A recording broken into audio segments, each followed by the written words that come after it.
Hello guys. आज हम बात करने वाले हैं एक ऐसे क्रिएचर के बारे में जो ना ही पूरी तरह डेड है और ना ही पूरी तरह जीवित। ये शैडोज में रहना पसंद करते हैं और इनका फेवरेट फूड है ब्लड। तो आज हम बात करने वाले हैं वेम्पायर्स के बारे में और जानेंगे उन लोगों से जो ये क्लेम करते हैं कि उन्होंने वेम्पायर्स देखे हैं और उन्होंने वेम्पायर्स को मारा भी है। साथ ही हम जाएंगे मिथोलॉजी में दफन वेम्पायर्स के ओरिजिन तक और मिलेंगे मॉडर्न एरा वेम्पायर्स से।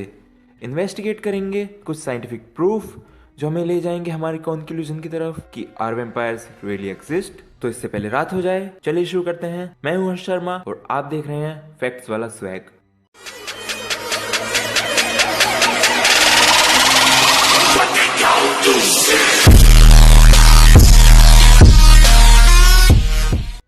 What are vampires? अगर पॉपुलर लेजेंड कहानियों की बात की जाए तो वेम्पायर्स वो क्रिएचर होते हैं जो मरने के बाद भी किसी तरह जीवित हो जाते हैं। सनलाइट से इनकी जाती दुश्मनी होती है, मतलब ये जल जाते हैं सनलाइट के एक्सपोजर में आने से। ये फीड करते हैं ह्यूमन ब्लड अपने दो लंबे लंबे दांतों की हेल्प से। कुछ लोगों का मानना है कि ये कमज़ोर हो जाते हैं चांदी के पास आने से।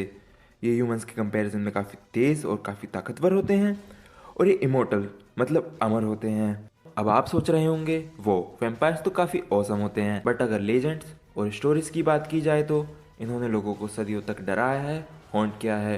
Vampires in history. यूँ तो वैम्पायर्स और उनकी प्रेजेंस को लेकर कई स्टोरीज हैं, पर आज जो मैं आपको बताने जा रहा हूँ वो एक ऐसे इंसान की है जो रिकॉर्ड्स और एविडेंस में ऑफिशियल डॉक्यूमेंट होने वाला वैम्पायर्स का पहला केस बना। ये स्टोरी है जियोर ग्रांडो बियर्स की। ये बात है 17th सेंचुरी की।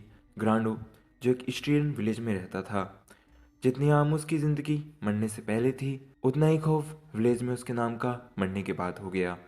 सन 1656 में ग्रांडो की किसी मिस्टीरियस तरीके से मौत हो जाती है। उसकी मौत के कुछ दिन बाद ही विलेजर्स ने यह दावा किया कि उन्होंने ग्रांडो को विलेज में घूमते देखा है, और कुछ ने तो ये तक दावा किया कि ग्रांडो उनके गेट पे आके दरवाज़ा खटखटाया करता है। ग्रांडो का खौफ विलेज में इतना बढ़ गया था कि ग्रांडो की मौत के 16 साल बाद भी विलेज में लोग रात को बाहर निकलने से डरते थे। तब विलेज के मेयर मियो रेडिटेक ने यह फैसला किया कि अब वो ग्रांडो के खौफ से इस विलेज को हमेशा के लिए मुक्त कर देंगे। मेयर अपने 9 लोगों को ग्रांडो की ग्रेव पर भेजते हैं, और जब वो लोग ग्रांडो की ग्रेव को खोलते हैं तो वो बिल्कुल दंग रह जाते हैं। वो पाते हैं 16 साल बाद भी ग्रांडो की बॉडी बिल्कुल भी डिकम्पोज नहीं हुई थी, मतलब बिल्कुल भी सड़ी नहीं थी। तो जब ग्रांडो से छुटकारे की कोशिश में प्रेयर्स और उसके पेट में वुडन स्टेक भी फेल हो जाते हैं, तब एक बंदा एक कुल्हाड़ी से ग्रांडो का सर धड़ से अलग कर देता है। और जब वो ऐसा करता है ना, तब पूरे ग्रेवयार्ड में एक साउंड वेव टाइप फैल जाती है। उसके बाद ग्रांडो को विलेज में कभी नहीं देखा गया। और यही नहीं, अगर आप बुल्गारिया यूरोप में देखो तो आपको काफी ग्रेव ऐसी दिख जाएंगी जहाँ पर ग्रेव के ऊपर ऐसे आयरन केज टाइप बना हुआ है, या कुछ ग्रेव्स में तो बॉडीज के हार्ट में आयरन रोड तक मिली है ताकि मरने के बाद भी उन ग्रेव से कोई उठकर आ ना जाए। अब आप लोग कहेंगे तो इसमें कौन सी बड़ी बात है, हो सकता है उस टाइम के लोगों का ये बिलीफ हो, वो ऐसा मानते हो। पर यहाँ पर इंटरेस्टिंग पॉइंट ये है कि अगर वहाँ के लोगों का ये बिलीफ होता तो वो हर ग्रेव के साथ ऐसा करते। बट अगर आप एग्जांपल लो तो बुल्गारिया में 700 में से सिर्फ 2 या 3 ग्रेव ही ऐसी हैं जिनका इस तरह से वेम्पायर ब्यूरल हुआ है। तो ये एविडेंस हमें ये सोचने पर मजबूर कर देता है कि अगर वेम्पायर्स असल में है भी या नहीं, तो वो सारे लोग जिन्होंने उन्हें देखा और ये ग्रेव्स, इन सब का क्या मतलब है। ये तो रही हिस्ट्री की बात। अगर आज की टाइम की बात की जाए तो कुछ ऐसे लोग और कम्युनिटीज हैं जो ये क्लेम करते हैं कि वो रियल वेम्पायर्स हैं, मॉडर्न एरा वेम्पायर्स। वैसे तो इन लोगों को ढूंढना आसान नहीं है, पर अगर आप ढूंढने पर आओ तो ऑल ओवर वर्ल्ड में ऐसे 5000 से भी ज़्यादा लोग हैं जो ये क्लेम करते हैं कि वो रियल वेम्पायर्स हैं। इन लोगों ने अपनी पूरी कम्युनिटी बनाई हुई है, जिनमें से एक है Nova, stand for New Orleans Vampires Association. अगर आपने अंडरवर्ल्ड मूवी देखी हो तो आप समझ गए होंगे। इन कम्युनिटीज के मेंबर्स अपने बारे में ज्यादा कुछ रिवील नहीं करते हैं और ना ही डॉक्टर के पास चेकअप वगैरह के लिए जाते हैं। बट इन्होंने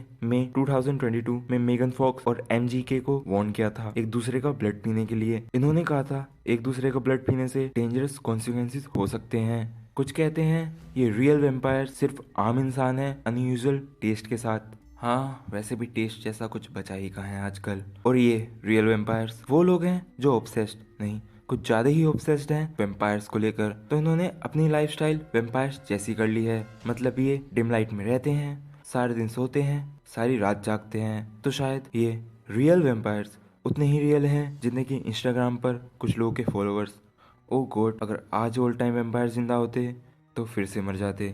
साइंटिफिक प्रूफ, अगर मिथ्स की बात की जाए तो दुनिया भर में हर कल्चर में वेम्पायर्स का जिक्र है और हिस्ट्री में स्टोरीज भी बहुत हैं, उन्हें सुनाने वाले भी बहुत हैं, बट साइंस को फैक्ट चाहिए। सो साइंस ये कहती है हमारे अंदर जो एक क्रेविंग होती है, मतलब एक तलब होती है खून पीने की, उसको हिमेटोमेनिया कहते हैं। इसका कोज अभी भी साइंस ढूंढ रही है। और खून पीने के साथ साथ, जैसा कि हमने अभी डिस्कस किया है, वेम्पायर्स और सनलाइट साथ साथ नहीं रह सकते। स्टोरीज के द्वारा ये माना जाता है कि वेम्पायर्स सनलाइट के एक्सपोजर में आने से जल जाते हैं। तो साइंस ने कहा है सो व्हाट, हमारे पास भी कुछ लोग ऐसे हैं जिसमें देखा गया है कुछ ऐसे लोगों को जिनकी स्किन एक्सट्रीमली सेंसिटिव होती है सनलाइट को लेकर, और वो सनलाइट के एक्सपोजर में आने से जल जाते हैं या जलना शुरू कर देते हैं। इस डिसीज को नाम दिया गया है एक्सट्रेड पिक में, यहाँ लिखा आ रहा है, आप पढ़ लेना।